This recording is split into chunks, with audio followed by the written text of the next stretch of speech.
જય સદગુરુદેવ. માનવ મહિમા ભાગ 298. હે માનવ, આ મૃત્યુલોકની રચના 4 યુગની છે અને તેમાં પણ પિંડ ખાણીમાં મનુષ્ય અવતાર 2 લાખ વખત મળે છે. પણ આપણે મૃત્યુલોકમાં જન્મ ધરીએ ત્યારે પહેલા તો રોકવાની વ્યવસ્થા પહેલેથી જ ચાલે છે. આવીને ગયા તેની વાર્તા. તો 1 દિવસ કે 7 દિવસ કે 9 દિવસ, પછી 1 મહિનો કે 4 મહિના આવીને ગયા તેની વાતો, કે જેને વક્તા સત્સંગ કહેતા હોય છે. જો કે સત્સંગનો અર્થ તે થાય છે કે સત વસ્તુનો સંગ. તો આમાં આવીને ગયા તેની વાતો સાંભળવાથી સતનો સંગ કેટલા જીવને થયો હશે? તો ખરેખર જે સત વસ્તુ છે, જેનો નાશ નથી, તે સત કહેવાય. બરાબર ને? કારણ કે જીવ અસત્ય લોકમાં આવીને ગયો છે, તેને પાછું સત્યમાં જવું છે. તો પરમાત્મા સત છે અને તે અવિનાશી છે. તો તે ઘરનો આત્મા છે અને તે સત્ય છે અને તે અવિનાશી છે. તો હવે આમાં આવીને ગયા તેની વાતો સાંભળવાથી આ સત આત્મા સત અવિનાશી પદમાં કેમ સમાય? તો હે માનવ, તો આજે આવીને ગયા તેની વાતો તમને ક્યારે સમજાશે? કે આ આપણને ઝેર પીવડાવીને આપણી હત્યા કરનાર આત્મહત્યારો છે. હે માનવ, જન્મીએ ત્યારથી સવાર નથી પડતું, પણ સમજણ પડે ત્યારથી જ તો સવાર ગણાય ને. અને છતાં પણ ન સમજીએ તો હત્યારા તો કરોડો બેઠા છે. આમ ને આમ અણમોલ માનવ અવસર ચૂકી ગયા તો પાછું 84 લાખ યોનીના ચક્રાવે ચડવું પડશે ને. છે ને જગત સ્વાર્થી. પરમાત્માના જ્ઞાનીઓ તો કહે છે કે માત પિત સુત દારા કુટુંબ કબીલા આ બધા હેતુ વગર હેત કરતા નથી. તો આમાં મેળા મંડપ કરનાર તમને કેમ લાગે છે? મનન કરો તો અર્થ ભૂખ નાની પડે રામ ભરોસે. તો અમારા સદગુરુની વાણીમાં કહે છે કે હે મનવા, જરાક ધીરજ રાખ અને સત્ય સમજ, તો જરૂર તારો નિસ્તારો એટલે કિનારો આવશે અને સત્યને પામીશ. એટલે ખાસ મનમાં ધીરજ ધરી લે. અમારા સદગુરુ કહે છે કે સૌથી પહેલા તો પ્રેમ વાણી અમૃત કર, એટલે તારી વાણી નિર્મળ કર અને પ્રભુ સાથે પ્રેમ ગાઢ કર અને ખોટા વિષય વિકાર ત્યજી દે. બસ એક પ્રભુના નામનો જ સત્સંગ કર. બાકી દેવી દેવોના ખોટા ધર્મને છોડી દે. કારણ કે દેવી દેવતાઓ પણ એક પરમાત્મા થકી જ છે. તે પણ પરમાત્માની પુકાર કરે છે. તો તું કેમ દેવી દેવોને પુકારે છે? તું પણ પરમાત્માના નામ સાંભળી લે. તો અમારા સદગુરુની વાણીના શબ્દો એકાંતે બેસીને વિચારો મારા ભાઈ. આ ઉંમર ઓછી ને એમાંય તું ખોટા ભ્રમ બાંધે છે. તું એ જાણે છે કે આ ભ્રમના લીધે જ આ કઠિન કાળમાં હજુ આગળ જમના માર પડશે. જો જમના કઠિન માર્ગે ન ચાલવું હોય અને જમનો માર ન ખાવા હોય તો થોડુંક સત્ય સમજીને ચાલો મારા ભાઈ. સમજ્યા ત્યારથી જ મનના વિચાર કરી લ્યો અને શુભ કાર્ય કરતા થાઓ. સાચા સાધન સાર ખોટા મદ માર અને મમતાને છોડ. શમદમ કરીને એક દીદારને જ આરાધો. અમારા સદગુરુ જ અમારા સાચા સાધન છે. એ જ અમને સત્ય તરફ લઈ ગયા. તો અમારા સદગુરુના શરણે રહેતા અમે સહેજે ભવજલ પાર થયા. જય સદગુરુદેવ. તારો જીવન હો નિસ્તાર, મનમાં ધીરજ લે. સર્વથી પ્રેમ વાણી કરે અમરો, ત્યજી દે વિષય વિકાર. તારો જીવન હો નિસ્તાર, મનમાં ધીરજ લે. કર સત્સંગ હરિનામ સામરી લે બેસે એકાંત વિચાર રે તારો જીવન હો નિસ્તાર મનમાં ધીરજ લે ઓછી ઉંમરમાં સુભ્રમ બાંધે આગળ કઠિન યમના દ્વાર રે તારો જીવન હો નિસ્તાર મનમાં ધીરજ લે થોડું કહું સમજી લે સારું મનમાં કર નિશ્ચય રે તારો જીવન હો નિસ્તાર મનમાં ધીરજ લે સાધન સાર માર મદ મમતા સમકર દમ દીદાર રે તારો જીવન હો નિસ્તાર મનમાં ધીરજ લે પ્રવીણ રામ સાધનના શરણે સેજ હો પવ પાર રે તારો જીવન હો નિસ્તાર મનમાં ધીરજ લે તો આ વાણીમાં પણ અમારા સદગુરુ કહે છે કે હે માનવ, તું તારા જીવનમાં થોડા પણ સારા કામ વિચાર. તો સારા કામ એવા વિચારો કે જેનાથી કોઈ કર્મ જ ન બંધાય, નહીં પાપ કર્મ કે નહીં પુણ્ય કર્મ. કારણ કે પાપ કર્મ કે પુણ્ય કર્મ કરીને પણ એ સુખ કે દુઃખ ભોગવવા તો જન્મ લેવો જ પડશે. એટલે થોડા આમથા જીવનમાં એવું વિચારો, એવું કરો કે ફરીને જન્મ જ ન લેવો પડે. એટલે પાપ પુણ્યથી મુક્ત થઈને એવું વિચારો. હે નર પ્રાણી, થોડી ઉંમરમાં એવા જશ કમાઓ, ભલાઈના બોલ ધારો, સંત સેવા કરો, સંત ગુરુની ગમથી રામ નામ સત્ય જાણી, નજરે નિરખીને એ નામના જપ તપ આ દેહ સાધનાથી સાધન કરો. આ દેહ સાધનથી સાધના કરો. રામ ભજન એ જ એક સાર છે, તો તે સાર સમજી લે. બીજાની નિંદા, જૂઠ, કપટ, વ્યસન એ બધું ત્યાગો અને અનંત યુગથી જે આજ સુધી કરેલ ખોટી નિંદા, જૂઠ, વ્યસન ત્યજી દ્યો. રામ નામનું સ્મરણ કરતા સર્વ દોષ મટાડી દે. હે નર, તને વારે વારે આવો અવસર નથી મળવાનો. સત્ય સંભાળીને સદગુરુ કૃપાથી સત્ય રામ નામને પૂજી લે.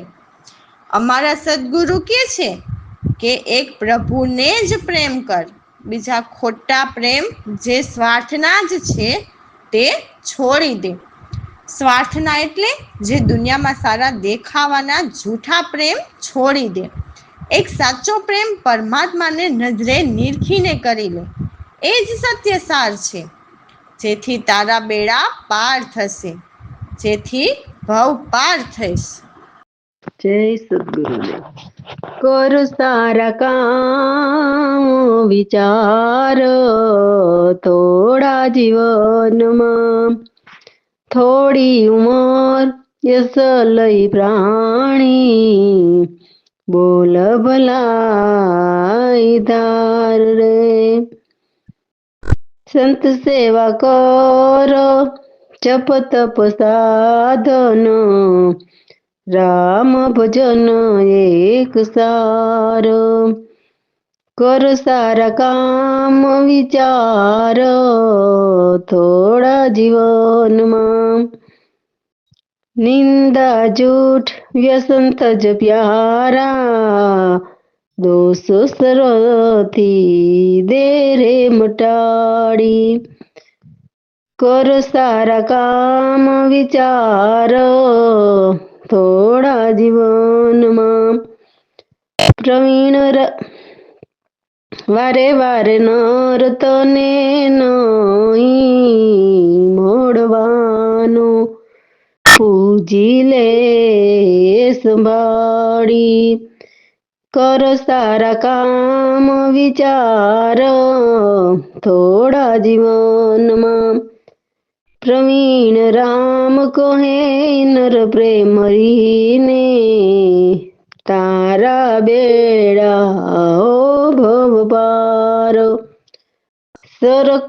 કર સારા કામ વિચાર થોડા જીવનમાં રામ ભરોસે. તો જુઓ, અમને પૂરા જ્ઞાની મળ્યા જે પરમાત્માને જાણનારા. એટલે તો ઉપરની વાણીમાં પણ કીધું ને કે થોડી કમથી જિંદગીમાં તમે થોડા કામ કરો પણ સારા કામ કરો. તો અમને એવા અમારા સદગુરુ પૂરા જ્ઞાની મળ્યા જે નિર્લેપને જાણનારા નથી, ક્યાં તે નભમાં જાણનારા કે નભમાં દેખનારા શુરા જ્ઞાની અમને મળ્યા. એવા દીન દયાળ કૃપાના સિંધુ છે જે અમને પરમાત્માના ચિહ્ન દર્શન કરાવીને સુરતા ભજન કરતા કે નામ સ્મરણ કરતા સદા હજરા હજુર રહે છે. એવા સતચિત આનંદ અક્ષય અખંડી નિર્ગુણ નુરા છે, જેમણે સગુણ રૂપ ધાર્યા તે માયાના સંગ છે, જેમાં પરમ અંશ ભરપૂર ભરેલા છે. તો એવા અમારા સદગુરુ જિજ્ઞાસુ જીવને સત્ય ઉપદેશ આપે છે અને તેમના શરણે રહેતા જીવના દુઃખ દૂર કરે છે. જે શીલ સંતોષ ક્ષમાના સાગર જેના ઘટમાં અનહદ તુરા વાગે છે, એટલે સત્ય જ્ઞાન ગુંજી રહ્યા છે, તેમની મીઠી વાણી દ્વારા ઓળખાય છે. તો તે સર્વ વાતમાં સમર્થ સદગુરુ ભરપૂર ભરેલા એ જરા પણ અધૂરા નથી. તો એવા મને સાચા પૂરા જ્ઞાની સદગુરુ મળ્યા જેમાં સદા જ્ઞાનના અંકુર ફૂટતા જ રહે છે. એમના જ્ઞાન પ્રકાશથી મારી મનની ક્રિયાને ચકચૂર કરીને જ્ઞાનથી ક્રિયા કરાવી એવા મારા સદગુરુ દયાળુ દાતા છે. જય સદગુરુદેવ. હે સાહેલી ગુરુ મળ્યા પૂરા રે નિર્લેપ નથી ક્યાંય જ્યાં નભમાં સુરા રે દીન દયાળ કૃપાના સિંધુ નિત્ય જરા હજુર સતચિત આનંદ અક્ષય ખંડી નિર્ગુણ નુરા રે સાહેલી ગુરુ મળ્યા પૂરા રે સગુણ રૂપ તારા માયા સંગ અંશ ભરપૂરા જિજ્ઞાસુ જનને આપે ઉપદેશ કરે દુઃખ દૂરા રે સાહેલી ગુરુ મળ્યા પૂરા રે શીલ સંતોષ ક્ષમાજિયા ઘટમાં અનહદ તુરા રે સર્વ વાતોમાં સમર્થરી નથી રે અધૂરા રે સાહેલી ગુરુ મળ્યા પૂરા રે પ્રવીણ રામ મળ્યા ગુરુ સાચા જ્ઞાનયંકુરા રે દાસલાલ મારી મન ક્રિયા કરિયા ચકચૂરા રે સાહેલી ગુરુ મળ્યા પૂરા રે રામ ભરોસે. જય સદગુરુદેવ. હે માનવ, કોઈ કહે પ્રભુ ચામડાની આંખે નથી દેખાતા તો તે અજ્ઞાની અને મેળા મંડપવાળા જીવને ઊંધા રસ્તે ચડાવનાર સમજવું. પરમાત્માના જ્ઞાનીઓ 4 રામની વાત કરે છે. તેમાં એક રામ દશરથ પુત્ર. તો તે દશરથ પુત્ર રામ તે ત્રિલોકી સોહમ પુરુષના અંશ છે અને તે રામ શરીર છોડીને ત્રિલોકીમાં સમાણા. તે ઠેકાણું પરમાત્માના જ્ઞાનીઓ ચર્મ દ્રષ્ટિએ બતાવે પણ છે. તેને મહાશિવ પણ કહેવાય છે.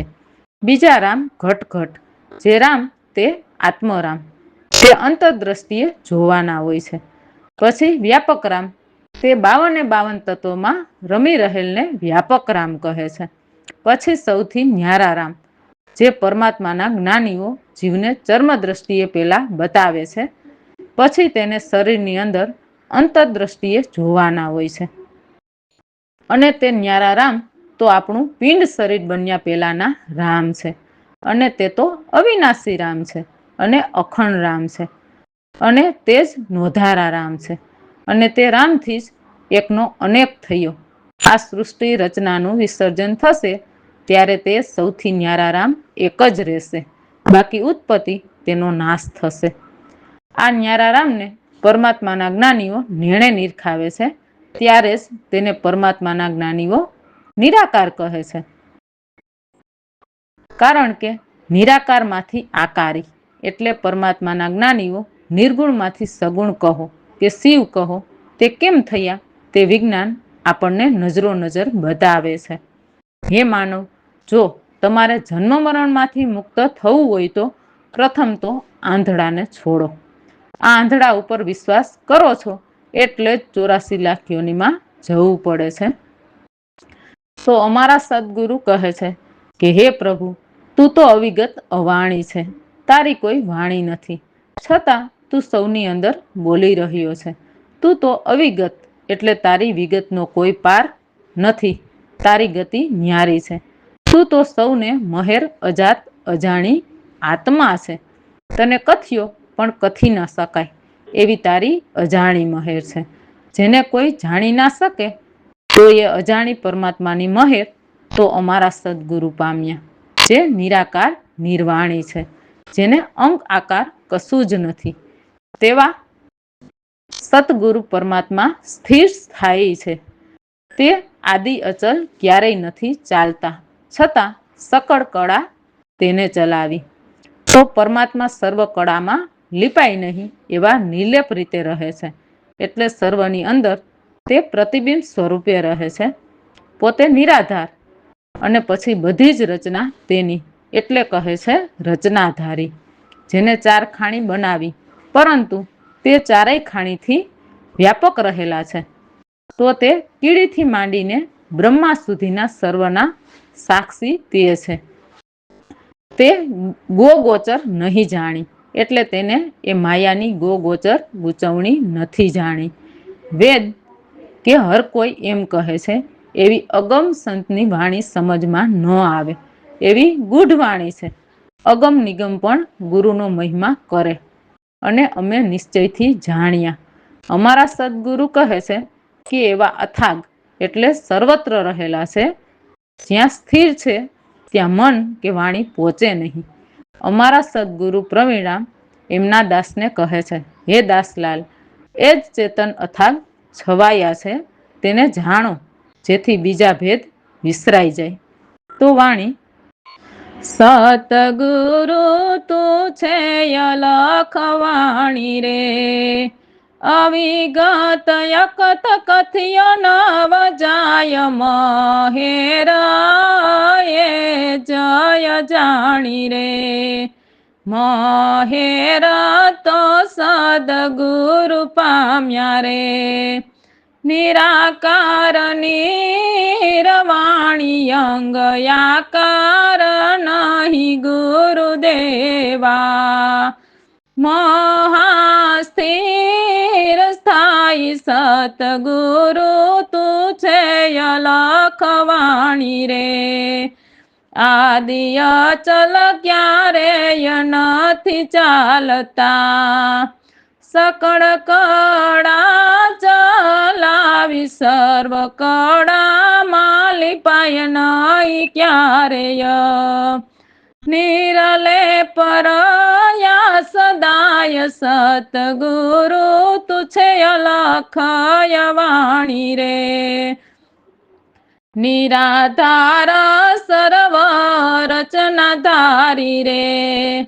વ્યાપક રહ્યા ચારે ખાણી બ્રહ્મા કીડી સર્વના સાક્ષી રે ગોગોચર નહીં જાણી સતગુરુ તું છે અલખવાણી રે વેદ યાદિ સર્વ એમ ગાઈ રે અગમ સંતની વાણી અગમ નિગમ ગુરુની કરે મહિમા એવું નિશ્ચય જાણી સતગુરુ તું છે અલખવાણી રે ગુરુ પ્રવીણ રામય થાગ થાગ નહીં પહોંચે નહીં મન વાણી દાસ લાલ એ જરે ચેતન રે બીજા ભેદ વિલાય સતગુરુ તું છે અલખવાણી રે રામ ભરોસે